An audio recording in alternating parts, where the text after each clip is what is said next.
क्या इस देश में अब आईपीसी और संविधान की किताबें बंद कर दी जानी चाहिए? क्या अब अदालत का हथौड़ा किसी जज के हाथ में नहीं बल्कि जाति का तराजू लेकर बैठे तथाकथित बाबाओं के हाथ में होगा? राम मंदिर चोरी को लेके एक बाबा का जातिगत बयान आया है।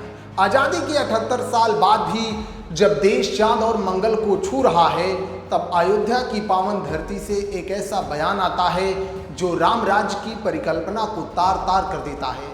राम मंदिर के चंदे में हुई चोरी ये पाप है, महापाप है। इसकी जांच होनी चाहिए और सख्त से सख्त सजा मिलनी चाहिए। लेकिन सजा अपराध देकर तय होगी या अपराधी का सरनेम देखकर? आज इस वीडियो को आखिरी तक देखिएगा, क्योंकि आज हम किसी नेता का नहीं बल्कि सनातन और धर्म की आड़ में जाति का जहर बोने वाले एक बड़े चेहरे का पर्दाफाश करेंगे। आज सवाल ये है कि क्या भगवान राम के दरबार में भी जातियों का वीआईपी कोटा चलता है? क्या 8 आरोपियों में से सिर्फ एक को फांसी और बाकी को 6 महीने की राहत की वकालत करना न्याय है या घोर जातिवाद का कुंठा?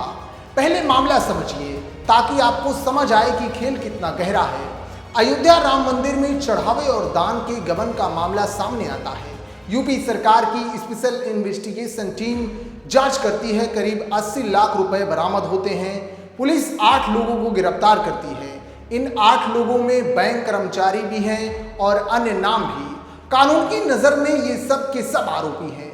लेकिन इसी बीच एंट्री होती है जगत गुरु परमहंस आचार्य की। वही बाबा हैं जो अक्सर अपने बयानों के लिए चर्चा में रहते हैं। उनका एक बयान सोशल मीडिया पर आता है और देश के ताने बाने को झकझोर कर रख देता है। बाबा कहते हैं इसका जो सरगना टिन्नू यादव है उसे फांसी की सजा हो और बाकी लोगों को 6-6 महीने की सजा देकर छोड़ दी जाए। वाह बाबा वाह, क्या गजब की न्याय व्यवस्था खोजी है आपने। सुनिए, इस पूरे मामले में जिन 8 लोगों के नाम सामने आए हैं उनमें मिश्रा भी हैं, शुक्ला भी हैं और पांडे भी हैं। लेकिन बाबा की दीप्त दृष्टि उन 7 लोगों में कोई बड़ा अपराधी नजर नहीं आया।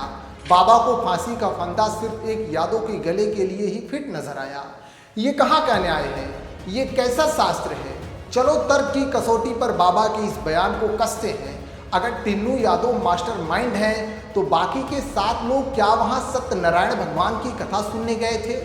क्या बैंक अधिकारियों की मिलीभगत के बिना, क्या बाकी लोगों के सहयोग के बिना इतना बड़ा गबन मुमकिन था? कानून कहता है कि साजिश में शामिल हर व्यक्ति बराबर का गुनाहगार होता है। फिर बाकी लोगों को 6 महीने की सजा की चैरिटी क्यों? क्या इसलिए कि उनके सरनेम बाबा के पसंद के हैं? बाबा कहते हैं कि पुलिस टिन्नू यादव के नाम के आगे श्री लगा रही है, इसलिए वो दबंग है। अरे बाबा जी, कानूनन किसी भी आरोपी या नागरिक को सामाजिक तरीके से संबोधित करना पुलिस की प्रक्रिया का हिस्सा हो सकता है।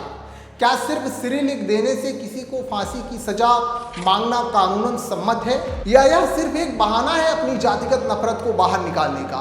सोचिए, जिस देश को हम हिंदू राष्ट्र बनाने की बात करते हैं, जिस समाज को हम एक सूत्र में पिरोने का दावा करते हैं, उस समाज की पीठ में छुरा घोंपने का काम कौन कर रहा है? यही लोग जो खुद को जगत गुरु कहते हैं, वो एक जाति के गुरु बनकर क्यों रह गए? शर्म आनी चाहिए कि आज़ादी के इतने साल बाद भी जब कोई इस देश में खुद को भारतीय सनातनी कहने की कोशिश करता है तो ये तथाकथित ठेकेदार उसे याद दिलाते हैं, तुम पहले यादव हो, पिछड़े हो या दलित हो। अगर जगत गुरु कहलाने वाले व्यक्ति के दिल में पिछड़े और अन्य जातियों के प्रति इतनी कुंठा भरी है तो दावे के साथ कहा जा सकता है कि इस देश में सामाजिक एकता कभी नहीं आ पाएगी। ये देश किसी बाबा की जगीर नहीं है। यह देश बाबा साहब भीमराव अंबेडकर के संविधान से चलता है। सजा क्या होगी, कितनी होगी और किसे होगी, ये तय करने के लिए देश में माननीय अदालतें मौजूद हैं। आईपीसी और भारतीय न्याय संहिता मौजूद है। जो बाबा देश को बांटने वाला, जातियों में नफरत फैलाने वाला बयान देते हैं, समाज को ऐसे लोगों का खुलकर बहिष्कार करना चाहिए, चाहे वो किसी भी ऊंचे पद पर क्यों न बैठे हों। राम सबके हैं और राम राज की पहली शर्त है न्याय में समानता। जहां सबरी के बेर भी उतने ही पवित्र थे जितने किसी राजा का राज हो। अब फैसला आपका है, क्या आप ऐसे बयानों का समर्थन करते हैं जो धर्म की आड़ में जाति का धंधा चमकाते हैं?